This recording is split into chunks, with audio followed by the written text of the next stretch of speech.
રાજ્યમાં બીજેડ જેવી વધુ એક પોન્જી સ્કીમનો પર્દાફાશ થયો છે ત્યારે રાજકોટ વેલ કંપનીએ કરોડોનું ફૂલેકું ફેરવ્યું હોય તેવું સામે આવી રહ્યું છે,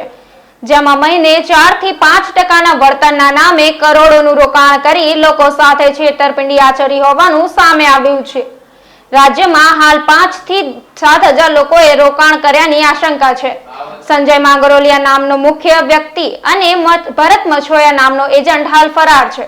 તેમજ ભોગ બનનાર લોકોએ મેટોડા પોલીસ મથકે ફરિયાદ કરવા પહોંચ્યા હતા।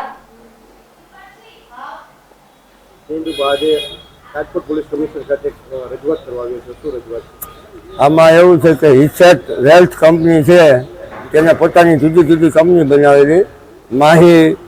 એન્ટરપ્રાઇઝ ને જુદા જુદા નામે હિસેટ વેલ્થ ને એના નામે પબ્લિકને કીધું કે અમે 4 થી 5% ડિવિડન્ડ આપશું મહિને। એટલે બધા એમાં રોકાણ કરવા માંડ્યા। નાના માણસો હતા બધા, કોકે 2 લાખ 5 લાખ 10 લાખ ને 50 લાખના પણ રોકાણ એમાં બધા વધારે કરેલા છે અને 500 થી 1000 કરોડ રૂપિયાનું કૌભાંડ કરી અને સંજય માંગરોલિયા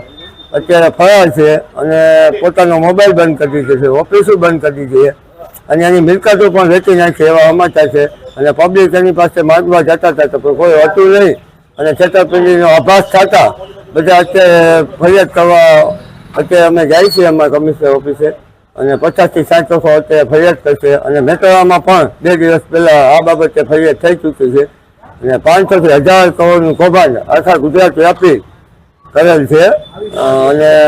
હજી પણ વધુ કૌભાંડ નીકળશે એવું મારી માનવું છે અને આના તાત્કાલિક પગલાં લેવાય અને ધરપકડ થાય અને નાના માણસોના પૈસા છે, વિધવા બહેનોના એ પૈસા તેઓને પાછા મળે તે માટે અમે રજૂઆત કરીશું।